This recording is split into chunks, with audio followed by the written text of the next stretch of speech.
Good morning सभी को। आप सभी को राधे राधे, जय श्री कृष्णा। जैसा कि आप थंबनेल में देख रहे हो, आज की हमारी क्लास है अंकुर अभ्यास पुस्तिका हिंदी सप्ताह 8 का दिवस 1। तो चलिए सभी मेरे साथ शुरू कीजिए आज का अभ्यास। जो बच्चे मुझे पहली बार देख रहे हैं या जिन्होंने अभी तक हमारे चैनल सब्सक्राइब नहीं किया है, तो प्यारे बच्चों पहले इस चैनल को सब्सक्राइब जरूर करें और कमेंट बॉक्स में हमें ज़रूर बताएं कि आप हमारा ये वीडियो मध्य प्रदेश के किस ज़िले या गांव से देख रहे हो। चलिए, तो मौखिक चर्चा के कुछ प्रश्न हैं प्यारे बच्चों। चित्र में क्या क्या दिखाई दे रहा है? आप एक चित्र देख रहे हो बेटा, इसमें एक लड़का है और लड़के ने एक कावड़ बना रखी है, इसको हम कावड़ कहते हैं। तो दोनों हिस्सों में, एक हिस्से में पिता को बैठा कर रखा है और दूसरे हिस्से में अपनी माता को बैठा कर रखा है। इससे यह अपने माता पिता को तीर्थ यात्रा के लिए ले जा रहे हैं। और ये जो लड़के बीच में आपको दिख रहे हैं वो श्रवण कुमार हैं। कौन है? श्रवण कुमार। ये कहानी आपने पहले भी पढ़ी होगी। प्राचीन समय में कांवड़ के अतिरिक्त यातायात के लिए और क्या साधन थे?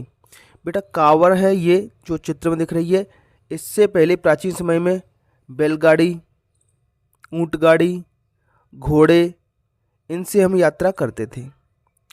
कांवड़ की तरह दिखने वाली अन्य वस्तुओं के नाम बताइए। कांवड़ की तरह बेटा एक तराजू होती है, तराजू वजन तौलने के लिए। आजकल तो इलेक्ट्रॉनिक कांटे आ गए हैं बेटा, पहले एक तराजू भी चलती थी, कई दुकानों पर आज भी मिल जाएगी। तो तराजू भी बिल्कुल कांवड़ की तरह होती है। आपने कंधे पर लोगों को किन किन चीज़ों को उठाते देखा है? बेटा कंधे पर किस किस चीज़ को उठाते आपने लोगों को देखा है, आप बता सकते हो। इसके बाद है बेटा एक हमारा पठन बोध। हमें फूलों से हंसना और भौरों से गाना सीखना चाहिए। पेड़ों की झुकी डालियों से विनम्र बनना एवं हवा के झोंकों से कोमल भावना रखना चाहिए। बेटा इस पाठ का नाम है सीखो। ये जो आपकी भाषा भारती है उसका पाठ 3 है। इस पाठ 3 को बेटा आप अवश्य पढ़ें, है ना, सीखो पाठ से। और उसका एक पठन बोध आपको यहाँ पर ये दिया गया है, इस पठन बोध को आप पढ़ोगे।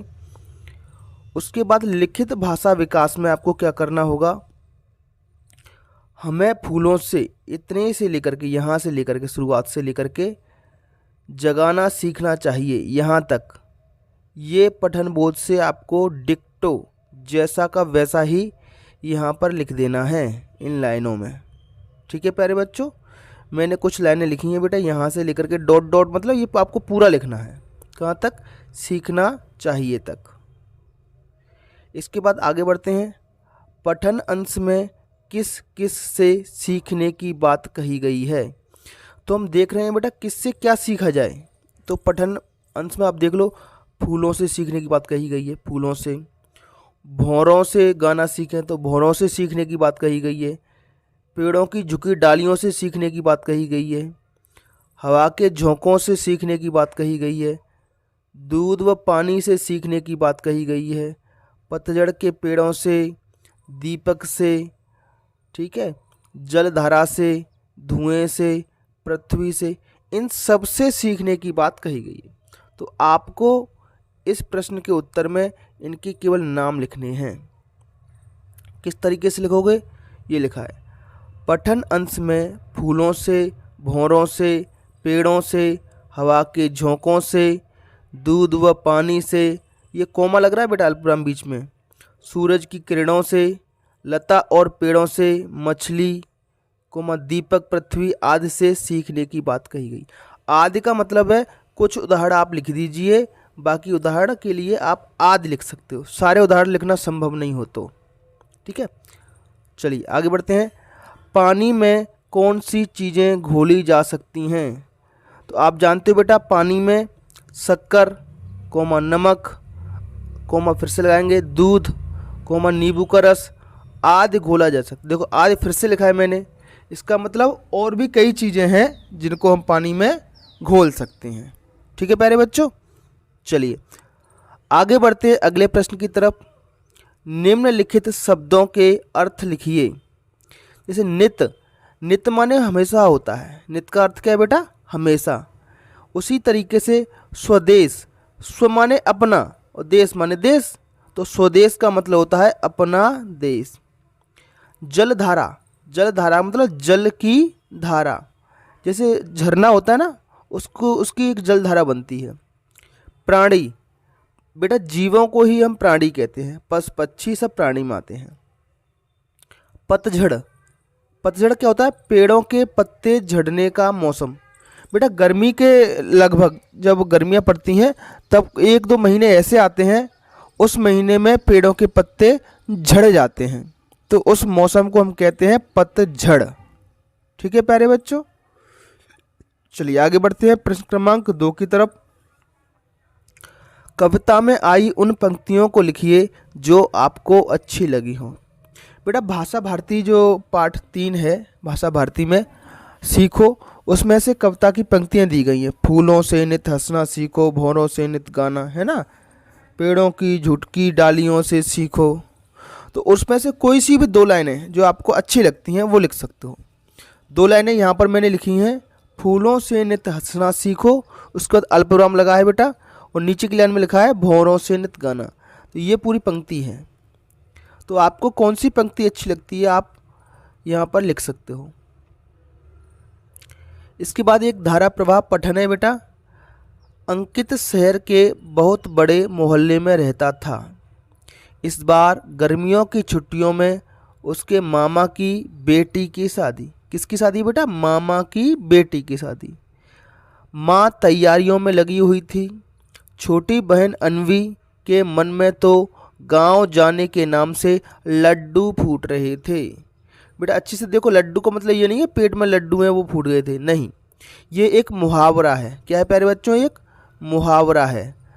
अब ये जो मुहावरा है, इस मुहावरे का अर्थ आपको बताना है। लड्डू फूटना मतलब मन में कुछ विचार आना, अच्छे अच्छे विचार आना, बहुत ज़्यादा इच्छा होना किसी काम के लिए, यही आपका प्रश्न है बेटा। तो अन्वी के मन में लड्डू फूट रहे थे, वाक्य में रेखांकित मुहावरे का क्या अर्थ है? ये जो रेखा खींची है इन्होंने, इस मुहावरे का अर्थ है बहुत इच्छा होना, है ना, अच्छे अच्छे विचार आना, हम ऐसा करेंगे वैसा करेंगे, इस प्रकार से। ठीक। चित्र को देखकर 3 वाक्य लिखिए। बेटा चित्र आपको दिख रहा है, इसमें आपको क्या क्या दिख रहा है? देखो बेटा, सूरज उग रहा है, ये दिख रहा है ना। चित्र में क्या दिख रहा है आपको? सूरज उग रहा है, तो आप लिख सकते हो बेटा सूरज उग रहा है। एक वाक्य ये हो गया, चित्र में सूरज उग रहा है। चित्र में बेटा एक फूल है, ये फूल भी है, ये क्या कर रहा है बेटा? ये फूल हंस रहा है, तो आप लिख सकते हो चित्र में फूल हंस रहा है। ये नदी आपको बहती हुई दिख रही है, तो चित्र में नदी बह रही है। इसके अलावा भी और भी वाक्य बेटा आप बना करके लिख सकते हो, जैसे चित्र में पेड़ पौधे हैं, चित्र में हमें पहाड़ भी दिख रहे हैं। इस तरीके से आप चित्र पर वाक्य बना सकते हो। तो बेटा यहाँ पर हमारा ये दिवस 1 खत्म होता है ना। इस वीडियो को यहीं रोकते हैं। आपको बेटा हमारा वीडियो कैसा लगा हमें कमेंट बॉक्स में ज़रूर बताएं, है ना। इसके साथ साथ जिन बच्चों ने अभी तक हमारा चैनल सब्सक्राइब नहीं किया है, बेटा ये देखने में आ रहा है कि चैनल तो बहुत से लोग देख रहे हैं, लेकिन बेटा आप सब्सक्राइब नहीं कर रहे हो। तो आप सभी से मेरा एक रिक्वेस्ट है कि अगर आपको वीडियो थोड़े से भी हमारे पसंद आते हैं, अगर हल्की सी भी हेल्प आपको मिलती है हमारे वीडियो से, तो प्लीज़ हमारे चैनल को सब्सक्राइब करें और एक बार कमेंट बॉक्स में अपने ज़िले का नाम ज़रूर हमें बताएं।